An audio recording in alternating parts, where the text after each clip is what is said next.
Sir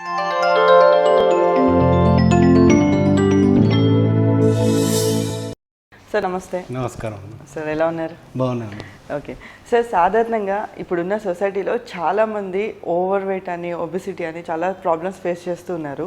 అసలు over weight అంటే ఏంటి, ఒబిసిటీ అంటే ఏంటి, రెండింటికి గల డిఫరెన్స్ ఏంటి? చూడమ్మా, ఈ ఓవర్ వెయిట్ ఒబేసిటీ అనేది చాలా కాలం నుంచి, అంటే దాదాపుగా 100 సంవత్సరాల పైన నుంచే దాన్ని సైంటిఫిక్గా డిఫైన్ చేయడానికి ప్రయత్నం చేశారు. ఓకే, అయితే బెస్ట్ థింగ్ ఏం కనుక్కున్నారంటే, ఒక మనిషి యొక్క బాడీ వెయిట్ని అతని హైట్తో కంపేర్ చేస్తే నార్మల్గా ఉండే పర్సన్స్కి ఎంత ఉండాలి అనే దాని మీద ఒక ఫార్ములా లాంటివి తయారు చేశారు. అయితే నార్మల్గా దాన్ని బాడీ మాస్ ఇండెక్స్ అంటారు, బిఎంఐ. అయితే అది ఎలా క్యాలిక్యులేట్ చేస్తారంటే, వెయిట్ని కేజీస్లో తీసుకోవాలి, దాన్ని డివైడెడ్ బై హైట్ని మీటర్స్లో తీసుకోవాలి. ఈ హైట్ని ఏంటంటే స్క్వేర్ చేయాల్సి వస్తుంది, height square. So weight by height in meters square. Okay, ఇప్పుడు ఫర్ ఎగ్జాంపుల్ ఒక మనిషి 70 kgs ఉన్నాడు, హైట్ 1.7 kgs ఉంది, 1.7 మీటర్స్ ఉన్నది అనుకోండి. So weight 70 divided by 1.7 square. ఇది చేస్తే కనుక మనకి బాడీ మాస్ ఇండెక్స్ అనేది వస్తుంది. ఈ బిఎంఐ అనేది ఎంతవరకు ఉంటే నార్మల్గా ఉన్నట్టు, ఎంత ఎక్కువ ఉంటే ఓవర్ వెయిట్ ఉన్నట్టు, ఇంకెంత ఎక్కువ వెయిట్ ఉంటే ఒబిసిటీ ఉన్నట్టు, ఈ మార్జిన్స్ ఎలా ఉంటాయి? నార్మల్ బిఎంఐ అంటే 18.5 ఈజ్ నార్మల్ బిఎంఐ అంటే 18.5. 18.5 నుంచి 24.9 వరకు. ఓకే, 18.5 కంటే తక్కువ ఉంటే అండర్ వెయిట్ అంటారు. Under weight or malnutrition అని దాన్ని కేటగరైజ్ చేస్తారు.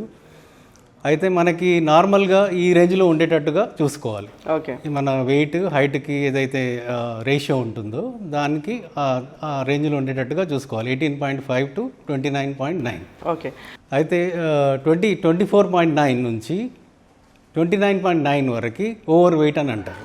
ఓకే, ఓకే, 30 నుంచి 34.9 వరకు క్లాస్ 1 ఒబేసిటీ అని అంటారు. అంటే ఏంటి, మనకి ఒబేసిటీ అనేది బిఎంఐ 30 దాటితే కనుకనే స్టార్ట్ అవుతుంది. ఓకే, సో మనం 25 నుంచి 29.9 వరకు మనం ఓవర్ వెయిట్ అనుకోవచ్చు. ఓకే, సో ఒబేసిటీ క్లాస్ 1 అనేది 30 to 34.9, క్లాస్ 2 అనేది 35 నుంచి 39.9 వరకు. ఓకే, 40 కంటే ఎక్కువ అయితే క్లాస్ 3 ఒబేసిటీ అవుతుంది. అంటే ఒబేసిటీ అనేది మనకి 3 క్లాసెస్గా విభజించబడి ఉంటుంది. ఓకే, ఈ క్లాస్ 1, క్లాస్ 2, క్లాస్ 3 అనేది ఎందుకు విభజించబడిందంటే, రిస్క్ అంటే ఈ ఒబేసిటీ అనేది రిస్క్, ఈ క్లాస్ పెరుగుతూ ఉంటే కనుక రిస్క్ అనేది ఇంకా ఒబేసిటీ రిలేటెడ్ ప్రాబ్లమ్స్ రిస్క్ పెరుగుతూ ఉంటుంది. సో ఇప్పుడు ఓవర్ వెయిట్ అనేది చాలా కొన్ని ఫుడ్ హ్యాబిట్స్ వల్ల కావచ్చు, లేకపోతే హార్మోన్ ఇంబ్యాలెన్స్ వల్ల కావచ్చు, కొంతమందికి ఆఫ్టర్ ప్రెగ్నెన్సీ కావచ్చు, ఇట్లా కొన్ని రకాలుగా వెయిట్ గెయిన్ అనేది అవ్వడం అవుతూ ఉంటుంది. బట్ ఓవర్ వెయిట్కి ఒబిసిటీకి అనేది మనకి ఎందుకంటారు? అంటే ఓవర్ వెయిట్ ఎక్కువ ఫుడ్ తీసుకోవడం, కొంతమంది నార్మల్గానే ఉంటారు బట్ వాళ్ళ పనులు వాళ్ళు చేసుకోగలుగుతారు, ఎంత ఓవర్ వెయిట్ ఉన్నా కూడా వాళ్ళ బాడీ చాలా ఫ్లెక్సిబుల్గా ఉంటుంది. సో ఎలాంటి రీజన్స్ ఉంటాయి దీనికి? అంటే మీరు మంచి ప్రశ్న అడిగారు. అంటే నార్మల్గా ఏంటంటే, అంటే మన ట్రెడిషనల్గా చూసుకుంటే కూడా అంటే మన పాతకాలం వాళ్ళని చూసుకుంటే ఎవరైనా కొంచెం లావుగా ఉండి కొంచెం బొద్దుగా ఉంటే చాలా హెల్తీగా ఉన్నాడు అనే ఒక కాన్సెప్ట్ మన సొసైటీలో చాలా కాలంగా ఉంది.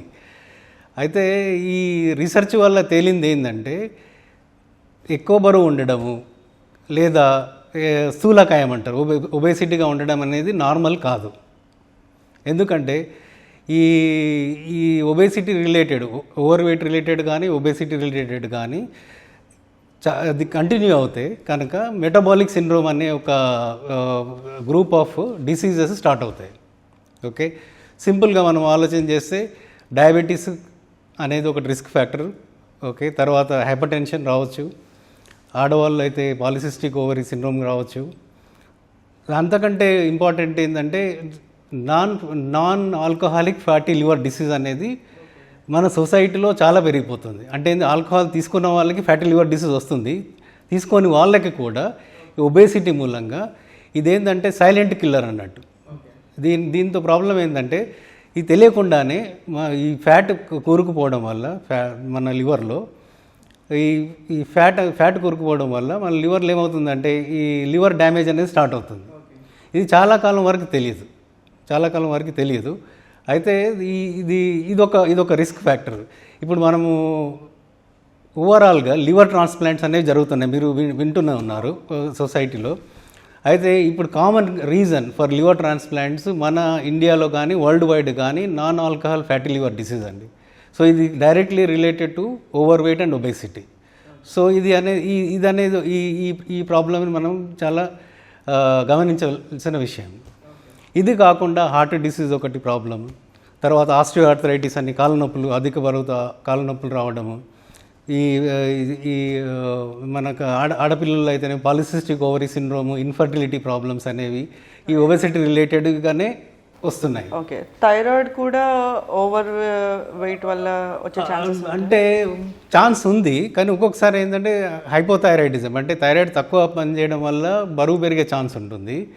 కానీ హైపోథైరాయిడిజం ఉన్నవాళ్ళు ఇంకా ఒబీస్గా ఉంటే కనుక ఈ మెడిసిన్స్కి ఎక్కువ ఇవ్వాల్సి వస్తుంది, అదొకటి ప్రాబ్లం. ఓకే, సో ఇప్పుడు ఓవర్ వెయిట్కి ఒబెసిటీకి మీరు చెప్పిన మార్జిన్ కొంచెమే అయినా, బట్ మీరు చెప్పినట్టు ఒబెసిటీ 1, 2, 3 ఆ ఫ్యాక్టర్స్ చూసుకుంటే రిస్క్ ఫ్యాక్టర్స్ ఎక్కువ ఉన్నట్టు మనకి కనబడుతుంది మీరు చెప్పినట్టు.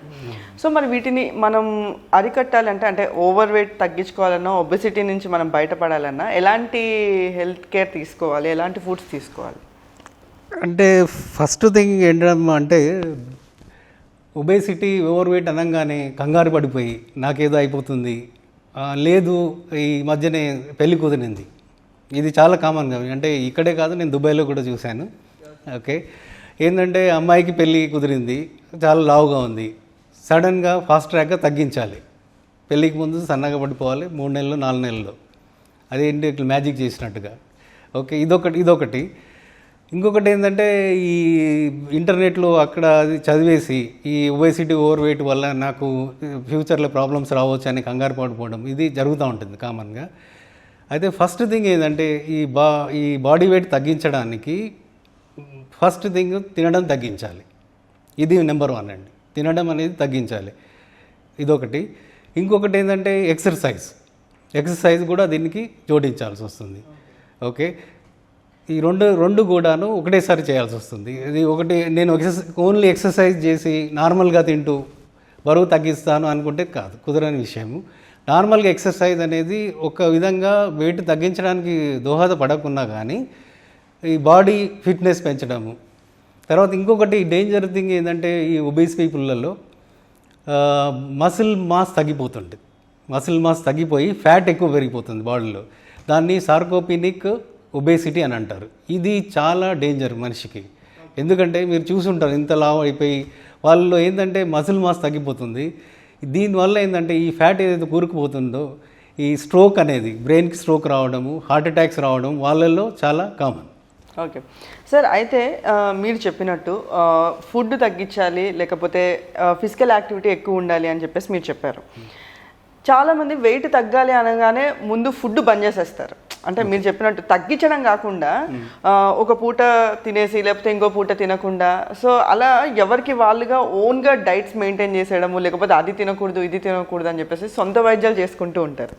సో ఫుడ్ తినకపోవడం పక్కన పెడితే హెల్దీగా లిటిల్ క్వాంటిటీస్లో తింటే అది మనకి వర్క్ చేస్తుందంటారా, లేకపోతే మీరు చెప్పినట్టు ఫుడ్ తగ్గించాలంటే కంప్లీట్గా బంద్ చేయాలా? మనిషికి ఒక అడల్ట్ తీసుకుంటే డైలీ క్యాలరీ రిక్వైర్మెంట్ అనేది ఉంటుంది, అంటే బేస్డ్ ఆన్ మన ఫిజికల్ యాక్టివిటీస్ పైన.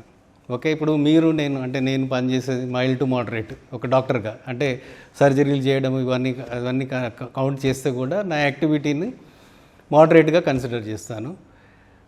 ఆఫీస్లో ఫర్ ఎగ్జాంపుల్ కూర్చొని కంప్యూటర్ ముందు పనిచేసే వాళ్ళని మనం మైల్డ్ కిందనే కన్సిడర్ చేయాలి, వాళ్ళు నార్మల్గా ఫిజికల్ యాక్టివిటీస్ అనేది ఏమి ఉండదు. అదే on other hand flip side చూస్తే కనుక లేబరర్ ఉన్నాడు, మాన్యువల్ లేబర్ చేస్తాడు, we have to consider him as a heavy worker. So mild, moderate, heavy physical activity. అయితే నార్మల్గా మనకు ట్రెడిషనల్గా చూస్తే బుక్స్లలో కానీ సైన్స్లో కానీ చెప్పేది ఏంటంటే ఈ మైల్డ్ యాక్టివిటీ ఉన్న వాళ్ళు 1200 నుంచి 1500 క్యాలరీలు, కిలో క్యాలరీస్ తీసుకోవాలి. మోడరేట్ ఉన్నవాళ్ళు 15 నుంచి 2000 వరకు తీసుకోవాలి, 1500 క్యాలరీ నుంచి 2000 వరకు. ఎక్కువ ఇది హెవీ యాక్టివిటీ ఉన్న వాళ్ళు 2000 పైన తీసుకోవాలి. కానీ ఇక్కడ ఒక ట్రిక్ ఉంది. ఇది ఏంది, normal body weight, normal BMI ఉన్న వాళ్ళకి మాత్రమే వర్తిస్తుంది. ఇది నెంబర్ 1. సో దీన్ని గుర్తుపెట్టుకొని మనము డైట్ అనేది అడ్జస్ట్ చేసుకోవాల్సి వస్తుంది. సో ఇప్పుడు మీరు చెప్పినట్లు ఇలా నార్మల్గా వాళ్ళకి చెప్పారు. సో నిజంగా ఒకవేళ ఓవర్ వెయిట్ ఉండి వెయిట్ తగ్గాలి అనుకున్న వాళ్ళు వాళ్ళ డైట్ని ఎలా అలవర్చుకోవాలి, అంటే వాళ్ళు ఎలా డైట్ని కానివ్వండి, ఫిజికల్ యాక్టివిటీని కానివ్వండి, సో ఎలా తీసుకుంటే వాళ్ళు ఓవర్ వెయిట్ తగ్గి హెల్దీగా ఉండగలుగుతారు? ఇది వెయిట్ లూజింగ్ వెయిట్ అనేది అది మల్టీ డైమెన్షనల్ ప్రాబ్లం. ఓకే, నేను అనుకోగానే బరువు తగ్గిపోతాను అనుకోవడం తప్పు. అది నేను అనుకోని దానికి ఏంటంటే మల్టీ డైమెన్షనల్ అంటే ఒకటి డైట్, ఒకటి లైఫ్ స్టైల్ మోడిఫికేషన్, ఒకటి సైకలాజికల్ యాక్సెప్టెన్స్. అంటే నేను మెంటల్గా ఎంతవరకు తట్టుకోగలను, తక్కువ తిండిని తగ్గించి తినడము అనేది నేను సైకలాజికల్గా నా మైండ్ ఎంతవరకు యాక్సెప్ట్ చేయగలదు, ఎంతవరకు తట్టుకోగలదు, అదొకటి. ఇంకొకటి ఫిజిషియన్ గైడెన్స్. ఇది చాలా ఇంపార్టెంట్. ఇది న్యూట్రిషనిస్ట్ కానీ ఫిజిషియనిస్ట్ కానీ వాళ్ళ గైడెన్స్ అనేది చాలా ఇంపార్టెంట్. ఓన్గా చేసుకోవచ్చు, అది నేను రాంగ్ అనడం లేదు. కానీ ఏదో ఒక అంటే పాయింట్లో you may need some assistance either by a nutritionist or a physician. ఈ లైఫ్ స్టైల్ మోడిఫికేషన్స్ వచ్చేసరికి మనం ఎప్పుడు ఎంత పడుకుంటున్నాము, how much time you are spending in sleeping, idokati, how much time you are spending in working, and how much time you are spending in sitting anedi something which is considered equal to smoking. Okay, supposing itla కూర్చొని మనము ఒక cricket match చూస్తున్నాం 3 hours 4 hours లేవకుండా, or we are in front of a computer, okay, working for 2-3 hours without getting up or doing some kind of stretching. Okay, so ఇవన్నీ కూడా ఈ life style మోడిఫికేషన్లు వచ్చినప్పుడు ఇవి అడ్జస్ట్ చేసుకోవాల్సి వస్తుంది. ఫిజికల్ యాక్టివిటీ అనేది మన part of life, it should be part of our life. అంటే మనం ఏ విధంగా అయితే మనం పొద్దున్నే లేచి తినడము, ఓకే, మనం ఏదైతే డైలీ రొటీన్ చేస్తామో ఫిజికల్ యాక్టివిటీని అందులో యాడ్ చేసుకోవాలి. నార్మల్గా ఏంటంటే నేను నా పనికి వెళ్ళినప్పుడు నేను ఆఫీస్లో చాలా తిరుగుతాను. It is enough for me, it is not enough. Okay, అక్కడ ఏంటంటే అక్కడ పనిచేసేది it is part of your job. Physical activity అనేది, డెడికేటెడ్ ఫిజికల్ యాక్టివిటీ అనేది నువ్వు రోజులో 1 hour కంప్లీట్గా డెడికేట్ చేసి ఏదో ఒక ఫిజికల్ యాక్టివిటీ, అంటే నీకు తోసింది వాకింగ్ చేయడము, లేకుంటే రన్నింగ్ చేయడము, ఏదో ఒకటి జిమ్కి వెళ్ళడము, whatever you feel it is comfortable to you చేయొచ్చు. డైట్ అనేది ఇంకొకటి ఇంపార్టెంట్ థింగ్ అండి. కౌంట్ ఆన్ యువర్ క్యాలరీస్ అని ఒక కైండ్ ఆఫ్ సేయింగ్ ఉంది. Okay, count on your calories or count on what your eating. Okay, so for example నేను breakfast తిన్నాను. Okay, నేను ఆఫీస్కి వెళ్ళాను. అక్కడ వెళ్ళగానే ఆఫీస్ బాయ్ వచ్చేసి will offer you coffee and biscuits. Okay, so this coffee with the sugar. Breakfast you already took some 400-500 calories. Okay, and he offers you a coffee with sugar and milk and biscuits. Now that should not be considered should not be neglected as part of calorie count. Okay, idokati. Madhyalo snacking, somebody will come and offer you kind of a curry puff or a samosa in the lunch, after lunch. Okay, ఇది కూడా count చేసుకోవాలి మన క్యాలరీస్లో. Okay, so when you keep on counting this, you know what not to eat, when not to eat. Okay, నాకు ఈ కాఫీలో for example మనం చాలా సింపుల్గా తీసుకుంటాము. ఒక కప్ ఆఫ్ కాఫీలో with milk and sugar contains around 120 calories. That is equal to almost 1.5 cup of rice, cooked rice. Okay, and sugar containing biscuits, one biscuit is around 50 calories. Okay, just I'm giving you the count ఎట్లా చేసుకోవాలనేది. ఇప్పుడు 120 plus 2 biscuits, 220 calories you already taking. Okay, just which you did not count. Okay, so ఇలాంటివి. ఈ diet అనేది first thing ఏంటంటే eating between the meals అనేది ఆపాలి. Either you decide your self, I will take 3 meals a day or 4 meals a day, whatever you feel it is comfortable. But here the mind preparation comes, your mindset. Okay, so I prepare my mind that when whichever food is offered to me in between, whichever in the form of liquids కానివ్వండి snacks కానివ్వండి ఏదైనా కానీ I will reject it.